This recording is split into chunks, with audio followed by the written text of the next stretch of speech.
Basement, level vibes with another one, straight up, blackness aye. Who tell the truth? Mark Benskop, defend the ghetto youth. Mark Benskop, radio station is the fruit. Mark Benskop, straight up from the root. Mark Benskop, who tell the truth? Mark Benskop, defend the ghetto youth. Mark Benskop, radio station is the fruit. Mark Benskop, straight up from the root. Mark Benskop, I do it for the love, him not do it for no money. Straight up, him attack, educating everybody. Big up my friends and big up my family. Turn on the radio, catch the vibes, it's integrity. Straight up, Benskop stands for unity. One people, one nation, one destiny. Free up the truth in the air, even the blind can see. The deaf can hear, the dumb can talk, the cripple can walk. Boom. Who tell the truth? Mark Benskop, defend the ghetto youth. Mark Benskop, radio station is the fruit. Mark Benskop, straight up from the root. Mark Benskop, who tell the truth? Mark Benskop, defend the ghetto youth. Mark Benskop, radio station is the fruit. Mark Benskop, straight up from the root. Mark Benskop, we have to gather wrong, grab a seat and sit down, pay attention. Education, liberation, we have to stand strong. Benskop upon the radio, lively up the program. Everybody call somebody and let them turn and tune and on the radio and catch the boom song. We boom it up already, we have to boom it up again. Expose and reveal him. Who tell the truth? Mark Benskop, defend the ghetto youth. Mark Benskop, radio station is the truth. Mark Benskop, straight up from the root. Mark Benskop, who tell the truth? Mark Benskop, defend the ghetto youth. Mark Benskop, radio station is the truth. Mark Benskop, straight up from the root. Mark Benskop, I do it for the love, him not do it for no money. Straight up, him attack, educating everybody. Big up my friends and big up my family. Turn on the radio, catch the vibes, it's integrity. Straight up, Benskop stands for unity. One people, one nation, one destiny. Free up the truth in the air, even the blind can see. The deaf can hear, the dumb can talk, the cripple can walk. Boom. Who tell the truth? Mark Benskop. Hello, this is attorney Shellen Washington, owner and founder of the Washington Law Firm, located at 455 Utica Avenue in Brooklyn, New York. We're specialized in medical malpractice, personal injuries, matrimonial law, and landlord and tenant. If you're in need of legal representation, please give us a call today. The number to call is 718-877-3100. Consultation is free at no cost to you. So call us today to see if we can be of any assistance to your legal needs. Again, the phone number to call us is 718-877-3100.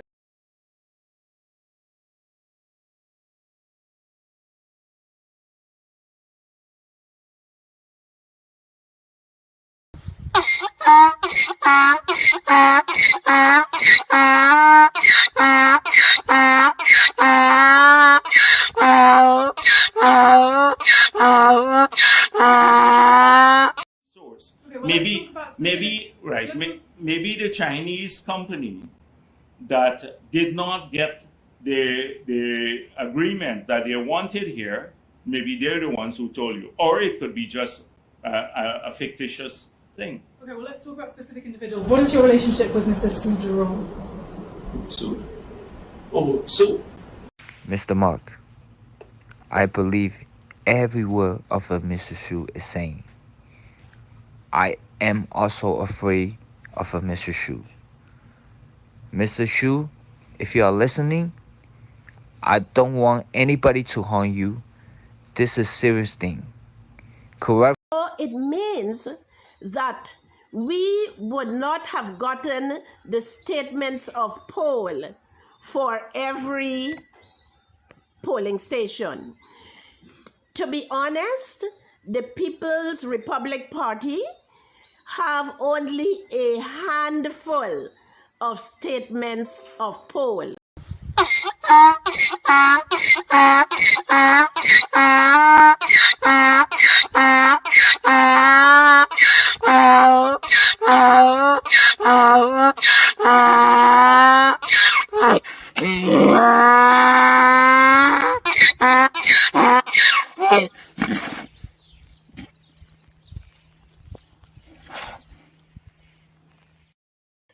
Oh, I'm sorry that I don't know, for some reason or the other, our operator Lemon doesn't check in with us before he puts certain photographs, and I almost fainted. I'm not gonna lie. Look at what's happening here. This is not Draconian month or Dracula month or whatever, but I'm glad that Lemon actually put this thing up at the moment. And for many of you who have gone to the botanical gardens, I know you've seen a lot of different creatures, lots and lots of creatures. I remember when I was a little boy, which was very, very long, long time ago, right? Anyways, you know the manatee? Well, and we have more respect and love and appreciation for the manatee. But this thing here happens to be a minister. This is what Guyana's turned to. Then again, look who they have there sitting as president. But then again, look who they have there sitting as vice president. But then again, look who they have there sitting as prime minister. But then again, look who they have there sitting as who else? Well, foreign minister Todd. What's going on with Todd? I haven't seen Todd in a while. But look at this Todd poll, right? All he got is a well, oops, sorry, no pun intended there at all. But this is Kwame McCoy. And Kwame McCoy is alleged, it is alleged, mind you, you see my two hands here, and they're bigger than Trump's, but it is alleged that this thing, this manatee, is actually calling journalists and reporters and reporter and tell them, allegedly, mind you, there goes my hands again, bigger than Trump. Oops, there you go. All right. Sorry about that, but good evening and welcome to Straight Up. 11 minutes after 9 o'clock. My name is Mark Benshap. And this thing here, who sits there as a minister, he sits right next, maybe on the lap. I don't know, on the lap. I don't know. Mark Phillips, whatever they do there, is none of my business. I swear, look my hands. Bigger than Trump, mind you, it's none of my business. But this thing is actually calling up, according to reports, mind you, allegedly, again, allegedly, he's calling, well, sorry that I say it, but is calling up reporters and instructing, sometimes intimidating, sometimes begging. It depends on who, because you know he loves to beg. Right? Begging people to vote for Neil Marks. Vote for Neil Marks. But we're going to get into more of that later on the show. What else is happening? What else is happening? Good evening to all of you. My name is Mark Benshaw. Guess who's going to be on with us? The man who, whenever he talks, Jack Dale is tickled. You know, Jack Dale gets hurt. I don't know for what reason. Every time, Jack Dale loves to curse out. But whenever he said Lowe is not an economist. Well, Jack Dale, you're not an economist. Who makes you an economist? If you're an economist, as you claim, how the heck you don't know in terms of assurance and so forth, what's the purpose of an assurance? But Lowe is going to assure us. Lowe is going to break it down for us this evening and embarrass you, Barra Jack Dale. You are going to be embarrassed. So far, you can't tell us about the $214 million. You can't tell us anything about Sue. You can't tell us anything about that big mansion you got there and where you got it from, where you got the money from. You can't tell us anything whether it is true that you have a big fat bank account, in China. You can't tell us all of these things, but every week is low. How low can you go, man? Gosh, Lowe is a young man doing better than you. And I'm sure if Lowe is placed in a position, because you know, Lowe is a smart young man. He's setting himself up for future leadership. And we can't fault him because we need bright young leaders. We need them. We desperately need them, right? All right. But before we get into that, let me show you guys what is happening in Buxton.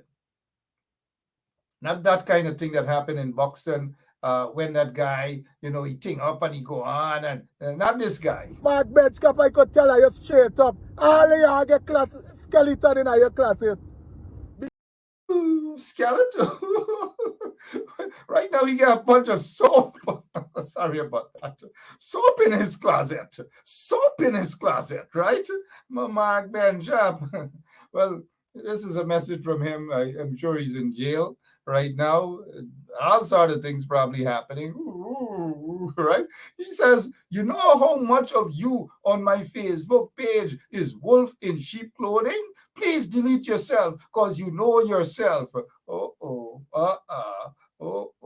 War break, Dolly House break, right? Anyways, was it? The guys making skits, all sort of skits the guys are making now. All sort of skits.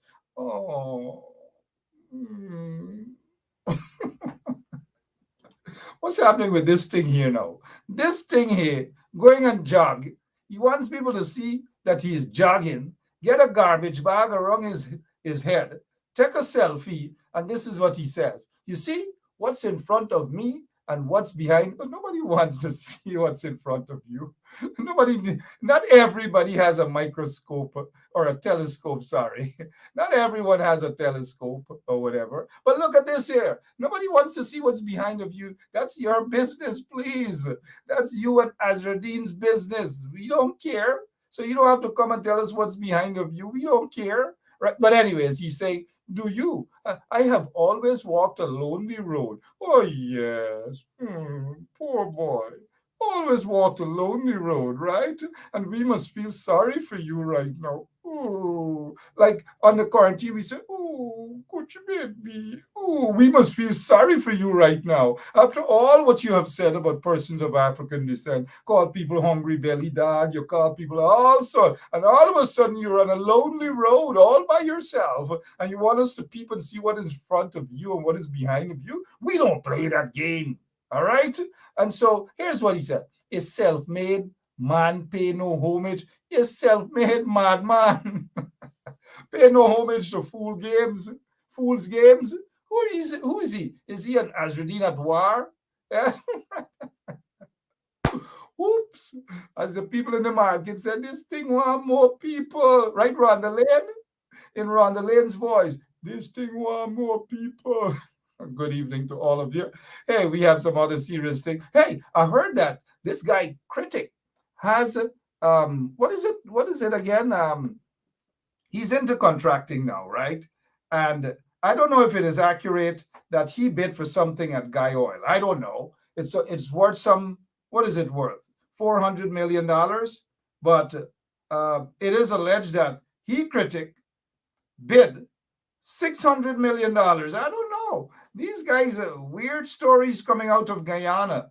Really, really weird stories are coming out of Guyana. So it's up to Critic to respond to that, whether he put in a bid recently at Guy Oil. Whether he did that, I'm not sure. But supposedly he put in a bid for $600 million or something like that. And, the Korea put in a bid for $400 million. Many of you might be wondering what sort of bid that is. Well, there's a bid of Guy Oil to build a base. Guy Oil wants to build a base for fuel tanks. And Critic, I don't know. Jack, dear good friend, don't be fooled, guys. Do not be fooled. And I'm wondering whether Critic has a company. Oh, yes, we do see the attorney that is here. Thank you so much, Lemon, for informing us that we have Attorney Shellen Washington with us, and we have Elson Lowe, Economic Advisor for the Leader of the Opposition. They are with us. We will connect them shortly until we finish with this thing here. He has some company called TEPUI Group. We will be talking a little more about that. So we're not concerned about what's in front of you, what's behind of you. That's not our business. We are not concerned about that at all. Good afternoon or good evening to the folks in New Amsterdam. Don't we love the people in New Amsterdam? I have to ask Elson Lowe, and I'm going to put him on the spot. I'm not going to say what I'll ask him. I'll ask Attorney Shellen Washington as well. Let's bring them right off the bat. Let's get them right here this evening. Good evening, lady and gentlemen. How are you? Good evening, Mark. I am well. And good evening to all your listeners out there tonight. Good evening. Always good to be on, Mark. Always good to be on. Nice to have you on here too, both of you. Let's begin right away. Be straight up with us, Miss Washington. Have you ever been to New Amsterdam? I have. You have. Oh, congrats there. It's a beautiful tongue, and we want that tongue to remain in the hands of the PNC. Story done. No ifs, ands, or buts about that. How do you feel about that, Miss Washington? I feel absolutely good about it remaining a PNC stronghold. And I would not appreciate, just like I wouldn't appreciate the PPP trying to infiltrate Linden, I wouldn't appreciate them trying to infiltrate New Amsterdam. Traditionally PNC, and it should remain that way. Absolutely. I agree with you 100%, but better must be done as well at the same time. Mr. Lowe, don't be afraid to tell us that you've never gone to New Amsterdam, man, or have you? I've passed through New Amsterdam, but I haven't really spent much time in New Amsterdam. You got to go to New Amsterdam. Stop at Pitt Street right now. A lot of bargainings going on in Pitt Street, not clothing or nothing. In terms of bargaining, chips, people selling out their votes, selling out their ID cards, all these things. You got to go to New Amsterdam, both of you. You know, I used to roam Pitt Street, Main Street, all over. They had loved me back in the days when Michael Jackson dance just came out, break dance. That was the best thing ever, walking through New Amsterdam. Guys, let's get on to some serious business. Really nice to have you here. Miss Washington, let's begin with the Bar Association is talking about lawyers, legal touts, and attorneys who are in the U.S. and supposedly... What exactly? I didn't read that release in its entirety. I hope you did, but can you respond to what the hell the guy in the so-called Barbecue Association is saying? I mean, Barbecue Association, indeed, Mark. I did briefly read their press release, and it's really... Speaking of nothing, it cited a section, and it didn't reference foreign attorneys. I didn't see that. But they were referencing advertising, people who were advertising and not properly licensed to practice or admitted to the role. I don't think we could really speak about license when it comes to Guyana, because Guyana is not like the United States where we're actually issued a license to practice law. And that license is heavily regulated. In Guyana, you're admitted to a role, and you're allowed to remain and practice on that role as long as you comply with all of the requirements that you're legally required to do, which is really not much when it comes to Guyana. So the release that they did, or the press release, I don't know, whatever it was, but it referenced section 45 of the Legal Practitioners Act. And then at the same token, they reference those people who were advertising that they create or prepare legal documents, blah, blah, blah. Unfortunately, the person who prepared that press release, I'm not sure they went to law school, or I'm not sure that person knows how to interpret the law. No disrespect to that person, but if you're going to cite any provisions of the law, at least you need to know how to interpret that section, or you need to know how to apply it. One of the basic rules that any attorney knows that you learn in law school, you learn in legal research and writing, is that when you're applying any section of the law, you use the literal interpretation. And it doesn't require anything else, just the literal interpretation. And when you read section 45, subsection C, 45(1)(c), it literally talks about people who willfully violate provisions of the statute by using description implying that he or she's entitled to be recognized as an attorney. Now, the section strictly regulates people who were previously an attorney, and then your name has been stricken from the roll, not licensed, because let's not confuse the two. Guyana doesn't issue a law license. Your name is merely placed on a roll, of attorneys, and it could be stricken from the role. So as it relates to the particular section, the person misapplied the section by referencing people who are not licensed, were never licensed. The the section specifically targets attorneys or persons who were attorneys, but their names was removed from the role, or they've been suspended, or whatever it is. But your name is simply no longer on the roll. You are not allowed to falsely represent yourself as an attorney. And that's what the section targets. It doesn't target regular John Doe who decides he's going to open a document center. And as part of the document center, he's going to assist people as pro se litigants in preparing legal documents. In the United States, the courts have help centers. They're called help centers, where people go, lay persons go. They don't have the money to hire an attorney, and they need to have documents prepared, and they have the assistance of persons who are not licensed to practice law to help them, guide them through the preparation of legal documents only. So the section is not geared to those people who have a document center. That person misapplied the law and need to probably revisit the law books. Absolutely, they should revisit the law books. They seem to be only targeting individuals and not themselves. They need to focus more on their law practice, their law license, and their competency or lack thereof.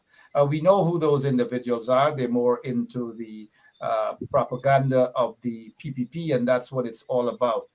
There are lawyers in Guyana who also practice immigration law. They fill out immigration documents and so forth in Guyana, but they are not qualified to do that. It's against the the immigration laws here. But people in the U.S. don't target those lawyers back home. I see you're smiling, but before that, let's get to Mr. Elson Lowe, please.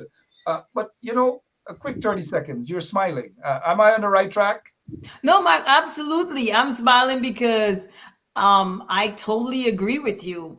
I'm not sure what they're doing there in Guyana. They're focusing on the wrong things. And whoever is leading the barbecue association, as you often refer to them as, those people, they need to fact check themselves, double check things before you release it to the public. Because if you don't, you're just embarrassing the Bar Association of Guyana by publicizing false information. Plus, they said the person would be fined up to $50,000. The statute said $5,000. Okay, violators are going to be fined $5,000, not $50,000, as falsely claimed in that release. Just ridiculous indeed. It's 26 minutes after 9 o'clock. Let's go down low, all the way down to Guyana. Guyana is below sea level. Mr. Elson Lowe, good evening to you, sir. How are you? I'm good. It's been a busy day. We had a press conference in the morning, and then we had a topsy-turvy press conference by the PVP in the afternoon, where there was a lot of talk shop. You mean a talk shop? Yeah, absolutely. Because at that talk shop, all he did was talk about himself. Me. It's as though he's living somewhere in China. His name is me, right? But your name was again on his tongue. He's like Lowe. Lowe is not an economist and all. We're not bothered about that. We're not concerned about that. But what we do know is that you come over far more intelligent than he. That goes without saying. We can even say that even when GPL cuts all of the lights off. But you watch that press conference by this individual. What's your take when he called your name and to say something that you're not even sure of what you're saying? Defend yourself. I think this is, it's kind of very school days, very basic, right? It's just that if you are struggling to engage with an argument, you attack the person, ad hominem attacks. Really, I think for those who know what they're talking about are an indication that the person that's being attacked is quite correct, and that the person who's doing the attacking, that they are in a little bit of trouble to prove their point. And that is, I think, really a microcosm of what is going on, in that it's been weeks on end that the PVP has been put in a position where they struggle to defend themselves, whether it is in regard to the audit of expenses, oil and gas expenses offshore Guyana, whether it is in relation to the provision of appropriate insurance and coverage and parent company guarantees here in Guyana. They really have put themselves in a a quandary, and they're not sure how to find their way out of it. Of course, we have already indicated in some cases what should be done, and we have an idea as to what are some of the other issues and how they should be addressed. But they seem to be struggling to figure it out, so they're just looking to attack people on a personal level. But that's all part of things. What we have to do is to educate the Guyanese people as to what exactly is going on and what they should be paying attention to. And what has happened is that over the course of the last week or so, the judgments have come down regarding insurance coverage in Guyana and regarding parent company guarantees if there's an oil spill. That has helped the Guyanese to understand that the government has not done it nearly enough to ensure that Guyana has the appropriate level of coverage, liability coverage, should there be an oil spill, which can lead to tens of billions of US of losses to the country. Miss Washington, and this brings us, thank you so much, Mr. Lowe, though, that recently, and I think you've commented on it too, the court ruled that the Environmental Protection Agency of Guyana, the EPA, should ensure that the ExxonMobil, the oil company in Guyana, have insurance to cover in the event of an oil spill. The PPP regime has appealed. They caught a fit, and they said that that is a wrong ruling. Your take again on that and how unpatriotic it is on the part of Jack Irfan and the PPP. Mike, it's absolutely very, very unpatriotic for the PPP to get embroiled in a legal battle that has absolutely nothing to do with them, but everything to do with the people of Guyana. The people of Guyana requires and they should demand that they're adequately or sufficiently protected from this sort of thing, that there should be insurance policy, there should be liability coverage in the event that there's an oil spill. Every other place, every other developed country seeks to protect its citizens. Why is the PPP seeking to destroy the people of Guyana by going against Justice Sandal Kissoon, who rightfully enforced the law? He rightfully ruled in favor of the people of Guyana, ruling that they should be covered. The policy should cover any damage that occurs in Guyana.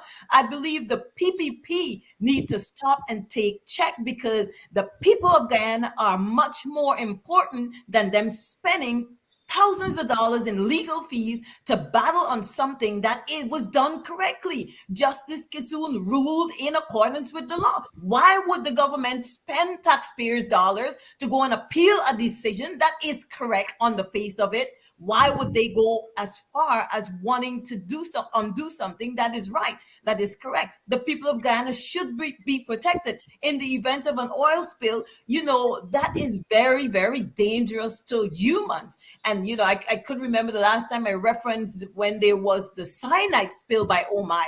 You have to make sure, the government has to ensure that the people are adequately protected and the law stands. And why would they? I think they're wasting money on every single level by not ensuring that the citizens are protected. They're acting unpatriotic. They're acting adverse to the interests of all Guyanese. And Guyanese should not sit quietly and allow this to go by. They should get up, speak up about it, protest about it. It is wrong. Absolutely wrong. 32 minutes after 9 o'clock, unlimited assurance policy. Barra Jagdev said that unlimited assurance policy doesn't exist and there's no such thing at all. And that whoever mentioned that doesn't know what they're talking about. I checked, because that's not my area of expertise, but I checked, and there is such a thing as unlimited assurance policy. Mr. Elson Lowe, talk to us a little bit about that. What the PPP seems to be trying to do is trying to bring up this phrase unlimited insurance. Now, no one is calling for unlimited insurance. What we're calling for is adequate insurance in the first place, but also a parent company guarantee to cover anything, any costs above what the insurance provides. That's the first thing. But in addition to that, where the PVP again they've gotten themselves into a real tangle here is that the insurance itself that is provided has been provided by the operator SO. When that insurance is examined, it also does not meet the conditions of the permit, which the justice had indicated. So it is not just that they're not complying with the overarching elements of the permit, which is to say that there needs to be a parent company guarantee to cover any costs above an insurance, what exists in terms of an insurance policy. It is that the policy itself, the $600 million policy itself, is not in compliance because it is not from a provider that is in keeping with what the permit says, which is that it must be a AAA level provider, provided that a rating agency has indicated is of the highest standard. That provider is actually a subsidiary of Exxon as well. And the danger here is that if the PVP does not enforce the permit, that Exxon's subsidiary, which is ESSO, that if there is a major oil spill, they'll declare bankruptcy. It's a limited liability company, and Exxon will be able to go on its merry way and not have to pay for the oil spill, and Guyana will have to pay for that. And so essentially what we're saying is that it's not unlimited insurance we're talking about. We're talking about insurance, first of all, that complies with what it is supposed to comply with. That's the first level. But then the second level being a guarantee that for any costs over and above the insurance, that those costs will be covered by the parent company, which is the large oil company, ExxonMobil, that can cover larger amounts. Now, the insurance, first of all, that's $600 million insurance. That's nowhere near what would be required if there were a serious oil spill. The second thing is they've gone ahead and tried to get an additional $2 billion insurance. Okay, so we've got some additional insurance there. But the problem is that oil spills can run into the tens of billions of US. So they're still nowhere near where they would need to be to fully cover Guyana in the event of a major spill. And that is where there's all this contention. And the judge has actually indicated that what has happened is that the government is allowing the responsibility of the oil companies to be diluted by allowing these more reduced amounts, whether it's 600 million or 2 billion, to be accepted rather than the full amount, which is to say that there should be full coverage in the event that there is a major spill. And so there's what's going on really that I find to be funny is that the government is in a desperate attempt to get itself out of this. They're throwing 6-7 arguments out there, all different types of arguments. They're saying, oh, there's insurance already, but the insurance is not the right insurance. They're saying, oh, it's unlimited insurance that people want, and that's not possible. No one has ever talked about that. That's a false one. They're also today saying that the law says you have to have an exact amount as to the amount of coverage. Well, maybe, but the thing is, we already have a judgment which indicates the correct way to interpret this permit and to interpret the situation. So, of course, the government, the executive arm of government, is not the final arbiter on what the law means. That's the purpose of having a judicial arm of government. Where there's a dispute, they are supposed to give a judgment that helps to clarify what exactly these laws mean and what the mandates are. So now that we've had that, they're coming up with all these other tangential arguments. And really, the last one that we've heard, because I said it's 6 or 7, is that it's too technical. It's a very technical thing, and we should leave it to the EPA, the technical folks. Viewers, the plain words of the permit, it's pretty simple. Ultimately, the language in the permit is quite clear. It says the permit holder is liable for all costs associated with cleanup and so on and so forth. It also says that the permit holder shall provide financial assurance, and it says specifically what type of financial insurance. It says insurance in accordance with the conditions in this permit, and it says a parent company guarantee. So it's pretty clear in the permit. It's not something that's ambiguous. Rather, it's that the government doesn't want to let the judicial system address this matter in the way that it should. And the judges said, given that this is clear, given I mean, the government needs to act immediately to enforce this. The EPA needs to act immediately to enforce this. And that is, why there's, I think, such a furor. Yes, we can understand that, and why it's surprising, but not to me, that the PPP is actually defending a foreign company. In the event of there's a spill, the PPP is saying no, that they are on the side of Exxon. To hell with the spill, you guys should punish. That's according to Jack Dale and the PPP. You're the lawyer here, Miss Washington. The PPP is saying, Jack Dale and Irfan, they're actually saying that the judiciary has no jurisdiction in terms of dictating to the EPA what they should do from what they shouldn't be doing. In this particular case, is that an accurate statement coming from Jack Dale and the PPP?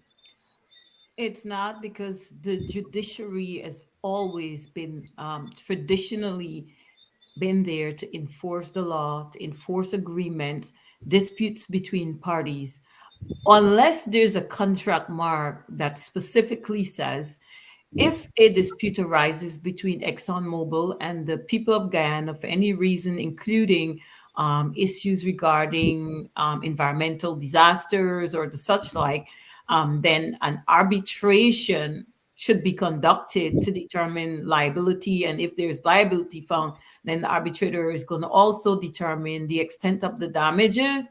If that's not in any of the agreement or part of the permit clause or any of the like, then that statement is grossly inaccurate.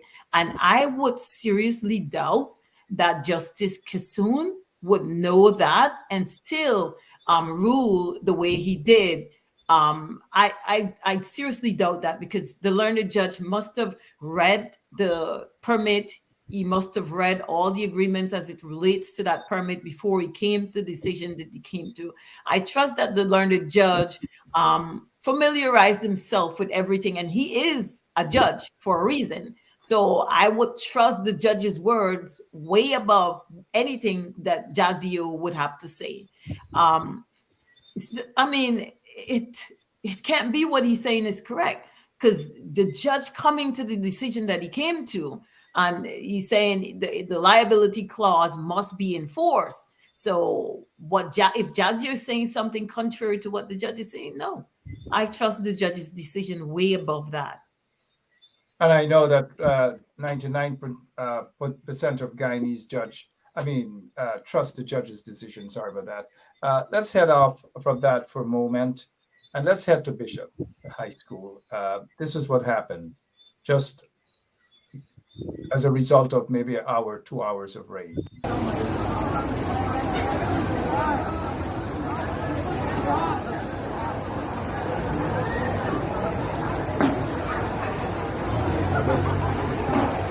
She wasn't expecting it coming, so I don't know. I should probably left. But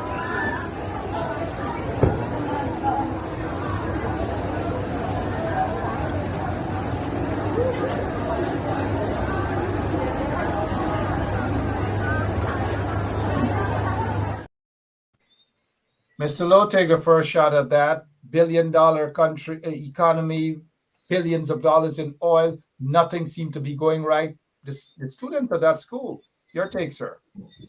Well, the government always seems to be in a state of shock that there's rain falling in Guyana. I don't know if they've never been to Guyana, but this is a country where there's a lot of rain. And so you have to prepare always to ensure that your drainage is in order, to ensure that the heart of economic activity in this country, which is Georgetown, is adequately taken care of. It is not that you have multiple days of rain when you see flooding. You could have flooding, you could have rain for a couple of hours and you'll see flooding. You could have rain overnight and you'll see substantial amounts of flooding. It's truly tragic. And what exactly the plan is to fix this over the long term Doesn't seem to be any kind of a plan. Now, contrast that with the fact that the last national budget was $782 billion, and that the country is making enormous amounts from the oil and gas industry. And you have to ask yourself whether just basic issues like flooding are going to be allowed to fester, while at the same time we're supposed to be this new Dubai. It is, I think, quite tragic, and it would seem to me to be obvious that we need to deal with these issues on a serious level, if only for the reputation of the country, for those who are traveling to Guyana to do business and so on. But that doesn't seem to be the government's perspective on it at all. They've been starving the city council of the resources it requires to adequately deal with drainage and keeping the city clean. Some viewers may recall, those viewers in Guyana may recall that under the coalition, when the city council received the revenues that it really required, you had a city that was dry for the most part. You could have quite a lot of rain and the city was in good shape. Even particular areas of the city that are low-lying and always have had trouble were in very good shape.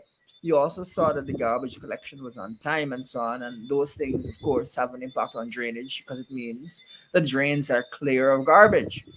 And so during that time period, you could see Georgetown really flourishing, and really the nation's reputation. Of course, Georgetown is supposed to be the garden city. But now we're back to square one, as they say, where school children have to wade through water, where business has to come to a halt because of flooding, and where we have to be painted with this brush as being a country that doesn't have its act together. Because despite having huge amounts of money, I remind you, viewers, $782 billion. That is basically twice as big of a budget as only a few years ago. So the money is there. It's just that there's no interest in fixing the problems. Absolutely no interest. They're not focused on those sort of things. Let's go back to that.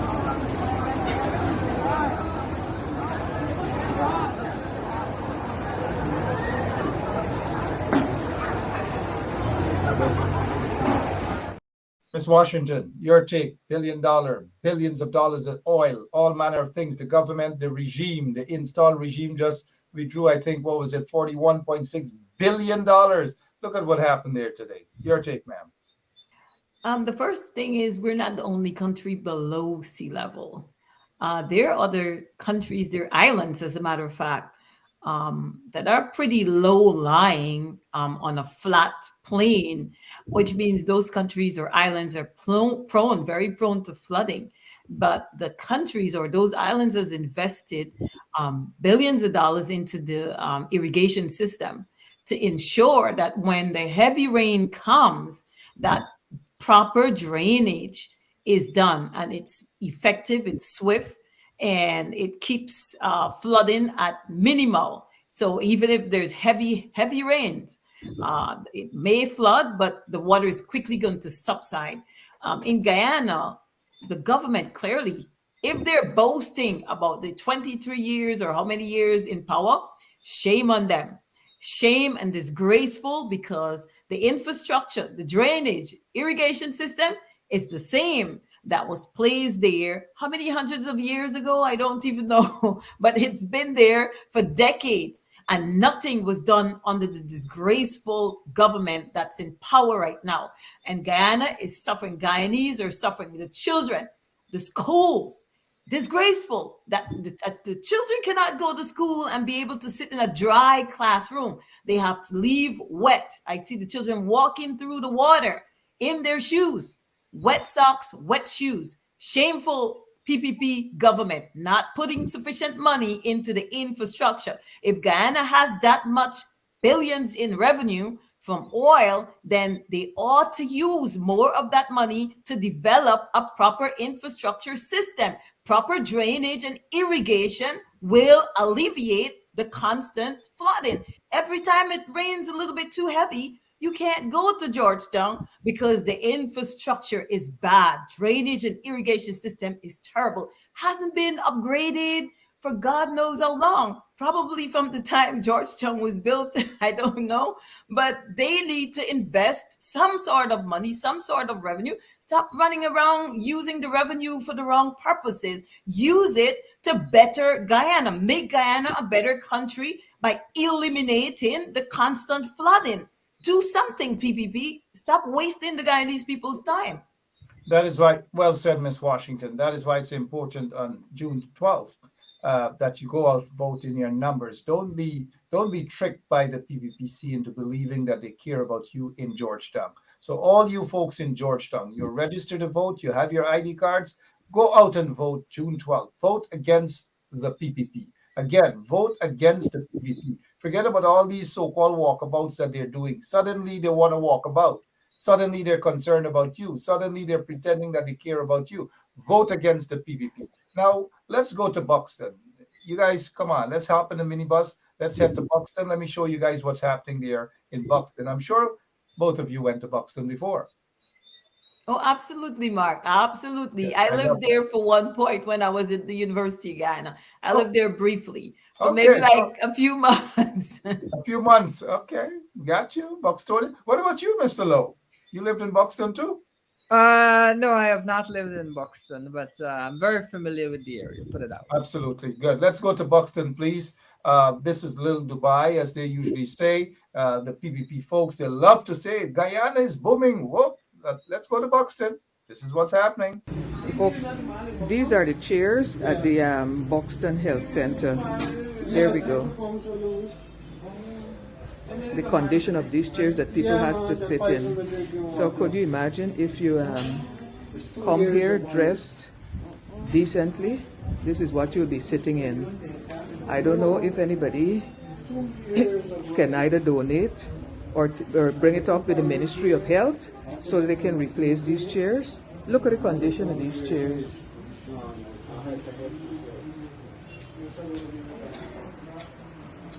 These are some more outside here.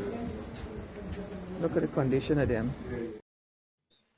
Look at the condition indeed. I just want to say thank you, Rhonda. I saw that these videos on her program, Rhonda. I think they call Big Auntie 592. Big Auntie Rhonda, thank you so much for those videos. I got it from her.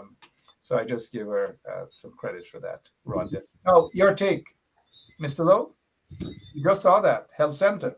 I mean, unbelievable. And when you look at the budget for the Ministry of Health, I see here from the DPI, massive 84.8 billion budget for further advancement of health. So money again is there, but is the money being spent on what it's supposed to be spent on? This seems to me that these are very basic things that are not being done. I mean, having a medical center without having proper chairs is not some sort of rocket science that requires detailed and complex study. Those are basic things that should be done. But the government has no interest in sorting out these very basic things. Rather, they're interested in the friends, family, and favorites. Rather, they're interested in awarding contracts that will benefit their elite, their friends, family, and favorites. And if you look at it, the budget, the difference in just a few years ago, the budget was 51.7 billion only a few years ago. And now the budget is in excess of 80 billion. So, you've had a budget which is almost double there. You have a much larger budget. But yet, you see, the quality of the facilities being provided is not adequate. How can you have a budget that is nearly twice as big but not see better facilities or not see the type of facilities that you should see?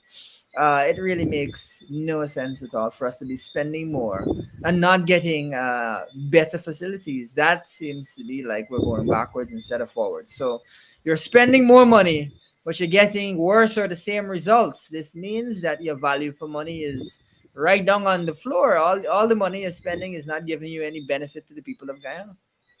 No benefit at all. And I agree with you 100%. 52 minutes after 9 o'clock, Ms. Shellen Washington, attorney at law, Mr. Lowe, economic advisor for the leader of the opposition. They're my guests this evening. Let's get back into Buxton and let our people know what's happening at the health center before we get a comment from Ms. Washington. We also just want to say shame on the Minister of Health. Shame on the Minister of Education for what's happening in the schools as well. No care, none whatsoever. Let's head to Buxton. This is what's happening at Buxton Health Center. Oh, these are the chairs at the Buxton Health Center. There we go. The condition of these chairs that people has to sit in. So could you imagine if you come here dressed decently? This is what you'll be sitting in. I don't know if anybody. Sad indeed, but when they go into Buxton, they're not concerned about these things. The people in the PPP regime, what they do, they throw a football and a little basketball, and they fix some fence. They give it to their cronies and their friends and their stooges and so forth, some of whom are in Buxton right there. But they are the minority, mind you. The majority of Buxtonians are against these sort of pittances that are handed out to them. The PPP regime doesn't care about Buxton. They don't care about the entire Guyana. But your take specifically on what you just saw there about the health center, Ms. Washington. Neglect. That comes from years of neglect. And I want your viewers to see that and to call it for what it is. The PPP does not care about Black neighborhoods. They don't care about Linden. They do not care about New Amsterdam, and certainly don't care about Buxton. Buxton has been neglected for many, many years, for decades. That health center looks, from the look of it, the PPP hasn't done anything recently or in the past for that health center or the people of Buxton. So I want the viewers to call it for what it is. It's neglectful attitude towards non-PPP supporter, more specifically, neglect towards African or Afro-Guyanese areas. The PPP simply doesn't care, because if a health center is in that condition, that means the Minister of Health has not been doing anything in terms of finances for that particular area to upgrade something so basic as the seating. Looks like it's been worn out. Those chairs probably been there, Mark, from maybe the 80s or I don't know, longer. But from the look of it, it's a persistent state of neglect. And people need to call it out for what it is.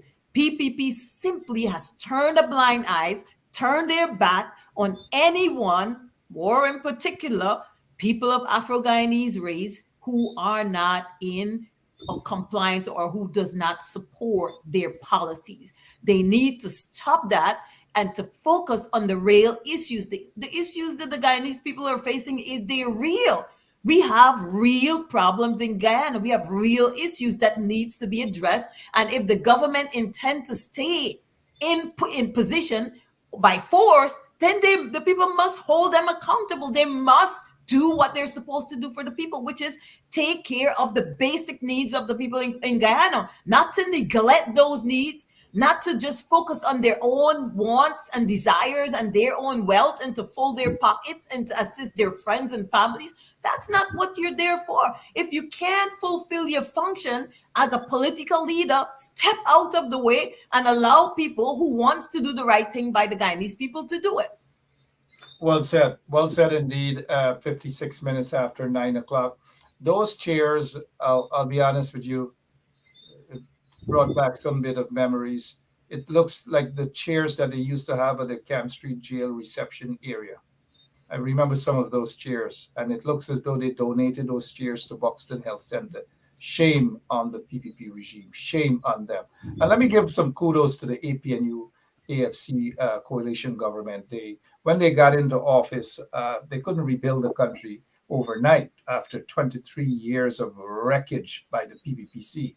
The PPP they got a raw deal, the coalition that is. They got a country that was wrecked, and they had to start from all the way at the bottom to rebuild Guyana. And one of the things that they started doing is taking care of the health centers, taking care of the health sector. They went all the way from Blackbush Polder to Corriverton, Skeldon, Port Morant Health Center, the hospital, Linden, you name it, they went all across the country. But now we're back to square one, and shame on the PPP regime, shame on Jack Deere, shame on Irfan Ali, shame on Frank Anthony, the Minister of Health, shame on all of them. Look, in the interest of time, I'm not rushing anyone. I know you watched that press conference, Mr. Lowe. I'm assuming that you did because you don't miss anything. Here's an opportunity to take your time, and I'll have Miss Washington do the same. Tell us a little bit about her law practice, talk about any other thing that's affecting her in Guyana. I'll give you, Mr. Lowe, that opportunity. You guys speak. I'll just lay back and listen to you guys as well. Thank you, Mark. Well, what is critical and where we really need all Guyanese to be hands on deck and to join the effort to make the government accountable is that you've seen on multiple occasions when it comes to the oil and gas industry, the government going way, way off track to the point that you've seen civil society filing court cases, civil society crying out in the papers. Today as well, we saw another case filed regarding an environmental permit for the natural gas pipeline, which is again indicating that the process may not have been followed for the permitting for that pipeline. So you're seeing a lot of very concerning things in the oil and gas industry. And we need to recognize as citizens that we're setting some dangerous precedents here. We don't want it to be that oil and gas companies think that they can just come into Guyana and do as they please, don't have to follow the laws, don't have to follow the regulations, and that the government will do whatever it is they feel like having the government do. That is totally unacceptable, and we need to see the rule of law in this country. The downside of this is that, there's hundreds and hundreds of millions and sometimes billions of dollars at stake. We talk about the audits that the government doesn't want to do of the expenses that of offshore oil and gas activities, where the country essentially is paying for those expenses. Government doesn't want to check to see whether those are accurate expenses. We talk about the government's own permits. The government doesn't want to enforce the environmental permits. It's going to court to try and stop that. Again, putting the country at risk for tens of billions of US of liability. We've also got this court case regarding the natural gas pipeline, a pipeline where we in the opposition have called for an updated feasibility study because the cost of the pipeline is essentially tripled in only a few years. As we have said previously on this show, Mark, if you go to the supermarket, you go to buy some cheese and the price of cheese triple. You might say to yourself, man, maybe I should have some butter instead. These things are very concerning. But what I think caps off what I think has made citizens so anxious is a lot of these things are pretty basic.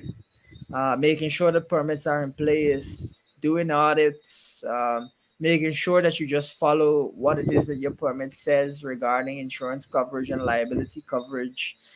It's not we're asking them to do anything unusual or different. It's just to follow the law. And then when it comes to what we've seen just now at the health center, it doesn't take a genius for you to go and procure for some fresh chairs for a health center. It doesn't take a genius for you to go and procure for additional pumps for the city or to provide the city with the resources to take care of its drainage. These are very basic tasks. And so if the government is called upon to do something that is complex, will they be able to handle that? Really, really concerning. And right now we need to be all hands on deck in terms of forcing the government to account, forcing the government to follow the law, and forcing the government to safeguard the interests of Guyanese. Well said. Thank you so much, Mr. Lowe. Continue doing what you're doing. The nation, majority of the people are on your side, regardless of what that guy Jack Dew oftentimes have to say about you. We know it's just humor. He's just ridiculous. Nobody takes him seriously at all. No one. He babbles for 2 hours all about himself, and everybody's wrong except him. Ms. Washington, talk to us about any subject that's bothering you in Guyana. I know a lot of things are bothering you, yes. And tell us a little bit about divorce cases and all these things. I know you're not boring at all. You just spent a couple of minutes in your closing remarks. Go ahead. Right. Thank you, Mark. And thank you, everyone there who's listening to the program tonight. Thank you guys so much for sharing the live and getting the message out to others. We want Guyanese all over the world to know what is happening in Guyana. And we want you guys to keep well informed with the situation in Guyana. I want to say one thing. We learned recently that the president of Ghana is taking skilled workers to Guyana. But I want to say, instead of him taking skilled workers, he probably should focus on finding some sort of expert in drainage and irrigation to take care of the situation in Guyana with the constant flooding that has been going on for many, many, many decades under the PPP government. I think that issue needs to be addressed. So rather than spending to bring in so-called skilled workers, you should focus on getting skilled, some expert in drainage and irrigation to come and fix that desperate situation there in Guyana. It needs to be addressed, sir. And I want you Guyanese guys, I want all my Guyanese people, stay alert, stay awake, stay focused.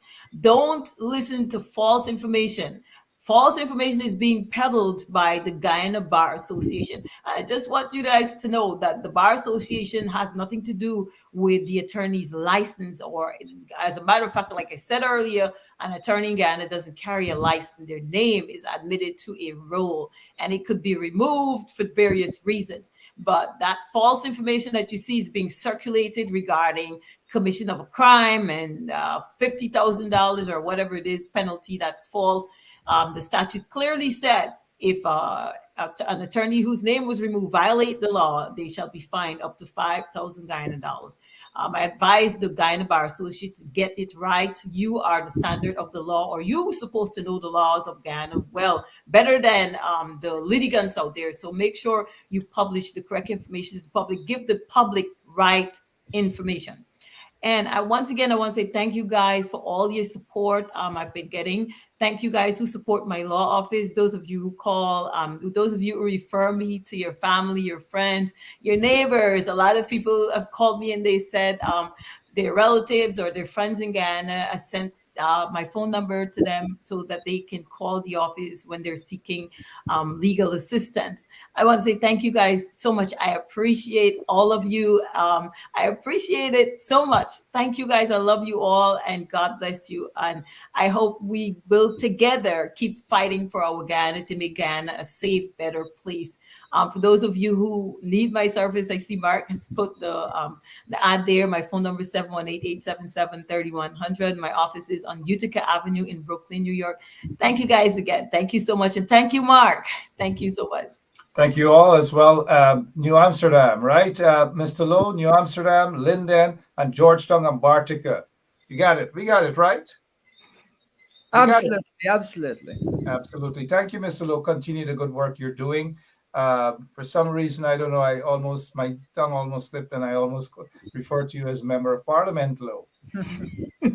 Mark, maybe you're having a premonition, or maybe you're speaking something into existence there. Thank you very much. Maybe you can become a judge out there in Brooklyn too as well, right? You never know. Maybe we should vote for you next time around, Miss Washington. And also Mr. Lowe, Honorable Member of Parliament. That's just, you never know, right? But thank you guys so much. I really appreciate it. And to all our listeners, God bless you guys. I've had a busy day too as well. Gosh, 3 programs in one day. You guys don't think it's that easy. It's just not. Yeah. Thank you all. Thank you. Appreciate it. Thank you. Good night, everyone. Yep. Indeed, it's been a busy day. I'll be back tomorrow morning. Indeed, we got to continue with this fight. We got to continue with this struggle. We got to be able to wrestle back Guyana out of the jaws of or out of the belly of the beast. That's what it is. And we will do so. Good night to all the folks in New Amsterdam. Continue the fight.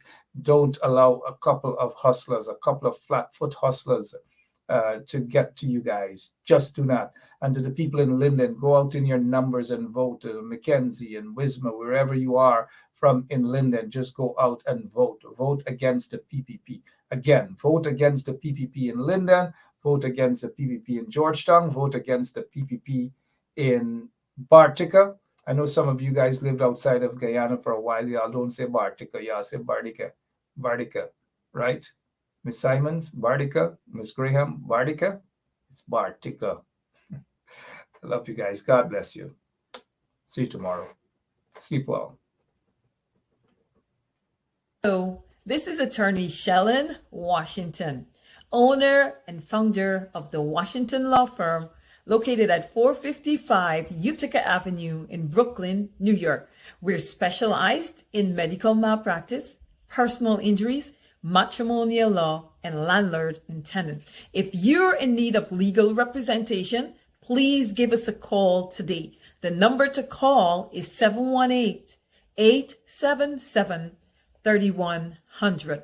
Consultation is free at no cost to you. So call us today to see if we can be of any assistance to your legal needs. Again, the phone number to call us is 718-877-3100. Guyana really nice. Guyana. It's a nice place.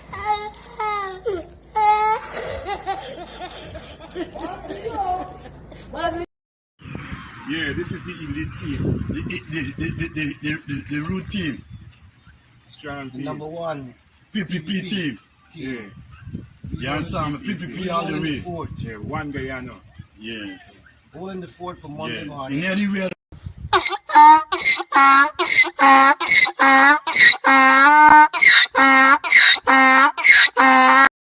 Are you confident that you're going to deliver credible and fair elections? Of course. Only one way I know, and that is the correct way.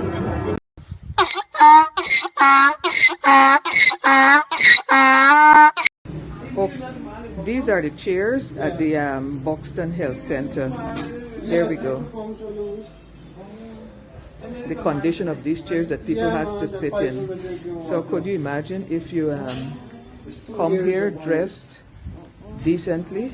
This is what you'll be sitting in. I don't know if anybody can either donate or bring it up with the Ministry of Health so that they can replace these chairs. Look at the condition of these chairs.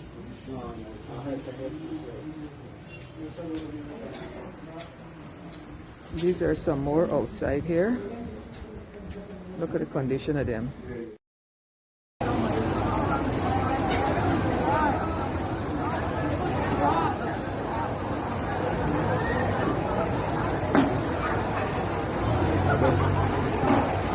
We wasn't expecting me coming, so I don't know. I should probably look, but